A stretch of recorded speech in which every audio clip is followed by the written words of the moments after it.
So we're here in. We're in an unknown location. Where are we? Seriously, where are we? We're right across from Stairwell 3, and if any of you know where I'm starting to go there, it's Mr. Brenner's office. And we have his very own secretary here. And so, what is your name? Sherry Christ. All right. right. And we know Mr. Brenner. We talk to Mr. Brenner a lot. So what's happening right around now that you're really surprised is happening now, but is really important?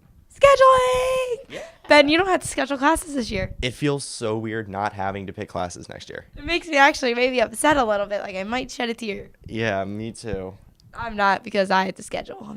Yeah. Well, it's crazy. Like, you always schedule your classes for next year, and now I just don't have to. And I'm like, did I miss that meeting? But I'm like, But you didn't have the meeting. You have the senior meeting next week, so that's crazy. Mm-hmm. But they changed scheduling around a little bit this year, just a little. Yeah, it's a little tweaked it. different. It's a little different every year, but it works out in the long run. But we definitely want to talk to Mr. Brenner and figure out what those changes are. Of course, so you should go. Check it out. Hi, everyone. I'm Ben Detweiler, and I'm joined today with Mr. Brenner to talk about course scheduling for next year.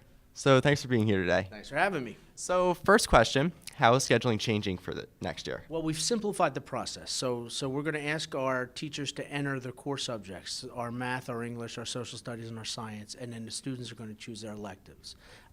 They're going to pick one elective and then a backup for that elective, and choose their second elective and a backup, third elective, and another backup. So we sort of made it simplified. The card is easier to read and easier to see. All right, so how is the form set up this year? It's set up just that way. What they see is just their elective. So it's broken up. The top part of the form is semester electives. The bottom part of the form is their full year electives. And it's an easier read, and directions are simpler to follow.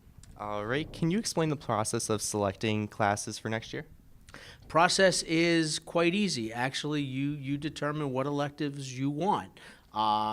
Based on what year you're going into. So if you're going into your senior year, you obviously have more elective choices than you would if you're going into your sophomore year. So just sophomores and juniors will pick 3 electives, 3 full-year electives, and seniors get to choose 4.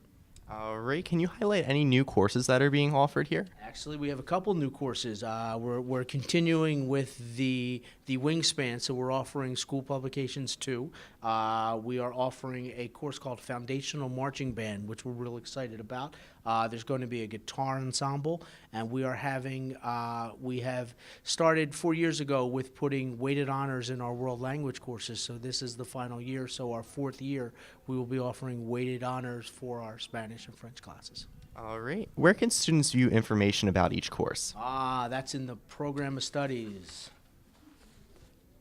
Right there. And you can view that on our website, or you can view it on the library website, which is nahslibrary.org.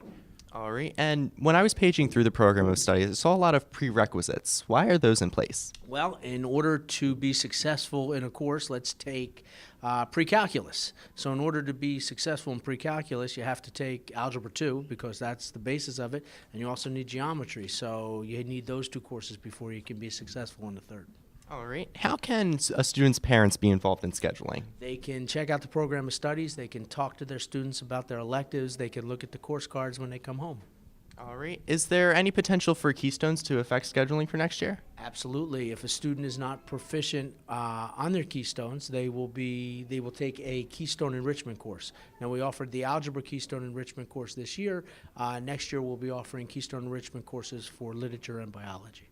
All right, can you explain to me how semester classes will be working? Semester classes are just that. They are semester. So usually about the end of January is when the switch occurs. After the second marking period, after the close of that date, they switch classes. So you could have, maybe you have phys ed in your first semester, and you have a literature keystone enrichment course in your second semester.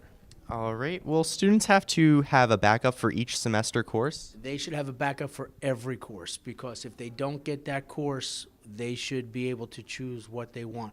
We're pretty confident to say that you either get your first choice or your backup. But if there's no backup listed, it's real tough to put them into a course. Okay. And with all these new courses being offered here, is there a guarantee that all courses will run this coming school year? No, that's a great question. No, there is not. If we don't have the requests for the courses to run, then they won't. We can't run a course with 2 kids in it, so it's not fiscally responsible, and it won't work. So there is a minimum number, and that's what we go by. And if there's not that minimum number of requests, then we can't offer the course.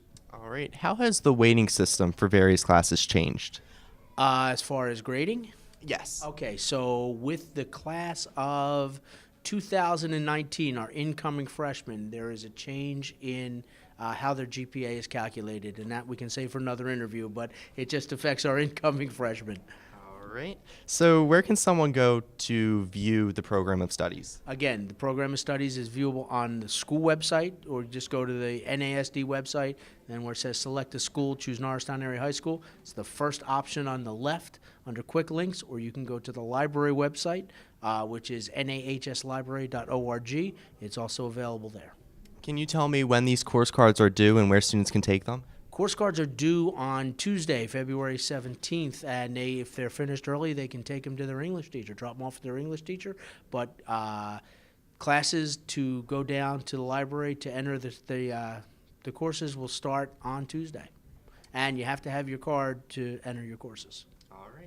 All right, so I just talked to Mr. Brenner about scheduling. It sounds really exciting for next year. Now back to the Eagle's Eye.